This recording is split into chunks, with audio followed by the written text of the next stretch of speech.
Okay, bali, ito, singit na naman tayo ulit ng speaker kasi tambak na yung mga speaker natin. Ito, singit-singit lang ito. Bali, meron tayo na itong gagawing dalawang speaker pero isa lang yung ipapakita natin sa may video. Bali, D10 yan na, alam mo sa mga crown na naka 3-way, yan, madalas yan, nabubutas yung gilid niyan. Kasi yung gilid niyan or yung edge niyan is foam. Kaya kapag tumagal, napupudpud. Ayan, ngayon ang ipapalit natin dyan ay yung instrumental na. Mas matibay yung instrumental. Ayan, bago ko siya papalitan ng cone, chinik ko muna kung buo pa yung coil. Ayan, buo pa yung coil niyan. Ngayon, simulan natin yung proseso niya. Tanggalin natin yung yung stopper sa gilid. Nakalimutan ko ano pa rin tawag dyan. Ayan, tatanggalin natin gamit ng hot air. Hindi na ako gumagamit ngayon ng thinner dyan sa may gilid. Hot air na lang. Mas mabilis sa hot air eh. Okay, medyo mainit nga lang. Yan, pag natanggal na yan, siyempre wala na siyang panggilid. Wala nang kwenta yung kuha na yan, wala nang kwenta yung cone na yan. Ngayon, ang mga naiwan na pandikit, yung foam, is kakaskasin natin para malinis. Hindi mo kaskasin yan. Ngayon, bago ko siya kinaskas, pinatakan ko muna ng thinner. Ito guys, yung tinuturo ko, pang basic lang ito. Para lang to sa mga gustong matuto sa pagre-repair ng mga malitang speaker. Yan. Tapos, pag natanggal na yung gilid, yung mga dumi, sunod naman ay yung dust cap. Okay, hindi na tanggalin yung dust cap bago punitin yung pinaka-cone. Yung cone yan, wala na. Useless na yan. Hindi na magagamit yan. Talagang literal na punit mamaya yan. Okay, tanggal ng dust cap. Ganun din. Hindi na rin akong magamit ng thinner. Hot air na lang din. Okay, sabay tabas na. Ang importante, meron tayong content. In the same time, may bibigay tayo na idea. Tapos, tanggalin yung pigtail. Gamit lang kayo ng panghinang. Okay. Hinangin nyo lang yan. Orinitin nyo lang. Sabay hila yung pigtail. Sabay angat yung coil terminal. Yan. Ingatan nyo baka maputol kasi hirapan kayo magdugtong kapag naputol. Okay, yung mga tinuturo natin, pang basic lang, sundan nyo lang kung gusto nyo mag-repair ng mga speaker nyo. Okay, D10 na kanyan, parang generic lang na speaker. Tapos, patanggal na yung pigtail, kakatirin nyo siyempre. And then mag-ingat sa pag-cutter. Mamaya pag-cutter nyo is mapunit pati yung pinaka-damper. Kailangan numerado yung galaw. Pinu-forward lang natin yung video para mas mabilis. Okay, natanggal na yung cone. And then, siyempre, linisan muna. Tapos, yung mga natira, tatabasin. Okay? Tabasin nyo lang gamit yung cutter o ano mang meron kayo na matalas. And then, mag-ingat. Baka mamaya masugatan kayo kasi ito rin yan, lalong cutter matalas talaga yan. Tapos, yung mga naka-exist na pandikit, yung matigas, kakatirin nyo ng side cutter. Gamit ko dyan yung side cutter. Kung ano yung pinapaputol ko ng pyesa, yun din yung pinapabutol ko ng mga naka-exist kasi pag hindi makatirin yan, malaki masyado yung magiging butas ng cone. Tapos, ayusin yung terminal coil.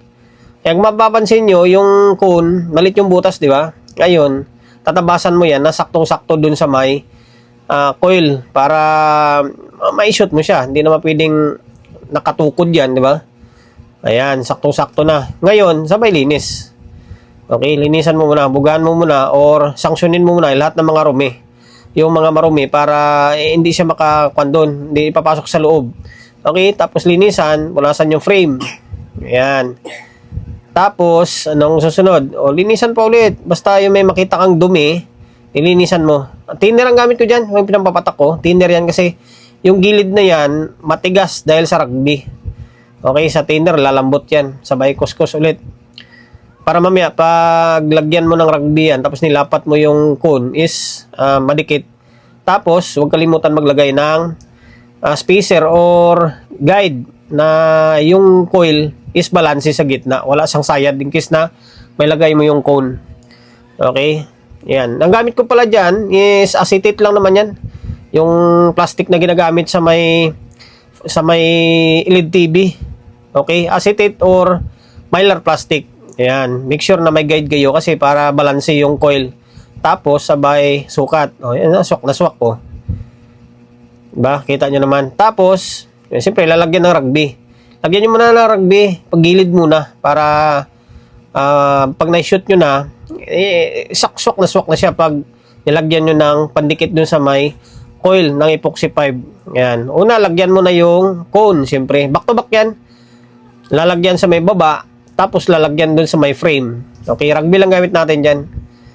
Yan, i-spread lang yung rugby. Tapos same procedure sa may frame. Lalagyan din yan. Ikakalat nyo lang maigi ah. Ganda ng panglagay natin ng rugby oh. Cute. Ayan, lalagyan lahat. Make sure na malagyan lahat para dikit na dikit yung cone. Okay, hindi siya mababaklas. Ayan, tapos kapag medyo tuyot na, saka nyo ilagay yung cone. Huwag nyo agad-agad ilagay yung cone na medyo basa pa. Yung antayin nyo muna ng mga ilang minuto. Yung tipong palapit na siya matuyo or medyo tuyo-tuyo na, saka nyo idikit para ang tibay niya. And then, kapag nakadikit na yan, nakabalansi na, next naman ay maghalo ng epoxy pipe. Hindi ka nakita dyan sa may video natin na pailalim. Ngayon, pag nahalo na maigi, apply mo na sa gitna. Yan. Epoxy plus 5 lang gamit ko dyan. Yung 5 minutes, tuyot na. Or matigas na. Yan, applyan nyo lang ng maigi. Okay? Basic na turo, pero laking tulong yan once na gusto nyong gumawa ng speaker nyo. Okay? Na same time, meron tayong upload, meron tayong content. Next is tanggalin yung pigtail. Okay? Sinusukat ko pa yung cone na pigtail muna. Ay, yung dust cap pala kanina sinusukat ko na kailangan pigtail muna. Butasin nyo yung cone gamit yung panghinang. Yan, panghinang lang gamit ko. And then isintro nyo yung kung saan nakatutok yung pwesto ng pigtail, doon mo rin tutok yung butas sa may kanto ng terminal ng coil. Okay? Yan. Diskarte ko dyan. Ginakalas ko talaga sadya yung pigtail. Kasi mahirap magtusok dun sa ilalim. Tapos, pag nakalas yan, diyan ko nasa loob na ipapadaan.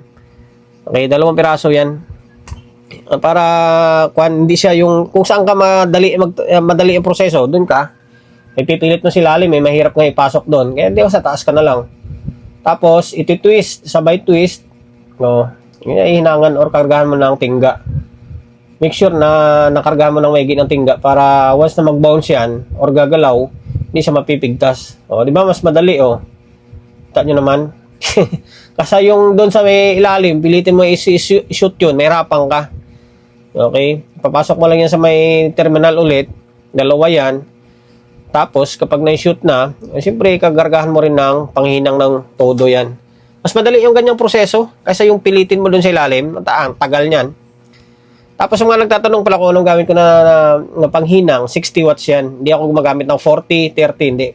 60 watts ang ginagamit ko. Okay? Pagkatapos, lagyan mo ng sealant. Ang sealant na gamit ko dyan, order ko yan galing Vietnam or Thailand yata yan. Yan, pang speaker talaga yan. Sa mga pigtail, yan sa terminal ng coil, or sa dust cap. Yan. Tapos yung dust cap niya, yung mga naka-exist na mga napunit na cone, guntingin, tapos applyan ulit ng yan, sealant. Yan naman BL, ano bang BL na pandikit na yan? Basta sealant yan na kulay puti. Okay, lalagyan sa ilalim para dikit na dikit. Then huwag kalimutan tanggalin yung spacer. Mamaya maiwanan yan, hindi gagalaw yung cone. Okay? Sabay lapat ng dust cap. Okay, nalagyan natin yung ilalim nun. Hindi pwedeng hindi na lalagyan ulit yan. Siyempre, lalagyan ulit sa taas. Yan, para ang tibay niya. Kumbaga, may dikit dun sa ilalim, may dikit sa labas. Ang ganda para wala lang nangyari. Yan na, buo na yung yan. Malapit mabuo yung speaker natin. Next yan is, lalagyan ulit ng rugby. Para dun sa may, kalimutan ko tawag yan, sa may stopper niya. Ayan, same procedure, lalagyan din yung, lagyan din ng rugby yan. Tapos, medyo patuyuin, saka siya ilalapat sa may frame. Okay? Malapit na matapos. Subscribe ka na dyan. So, hindi pa nakapag-subscribe, subscribe Yan. Ang ganda, di ba? Para wala lang nangyari. Ang ganda ng pagkagawa natin. Next ko dyan is yung isa na yan, nag-aantay pa. Isa lang yung pinakita natin sa video. Mas matibay yung instrumental against sa my foam. Ang ganda niya. Parang brand new yung dating, di ba? Parang brand new lang. D10 na siguro mga around 350 yan. Ang nakalagay na watts siguro dyan. Ang ganda niya. Para wala lang nangyari.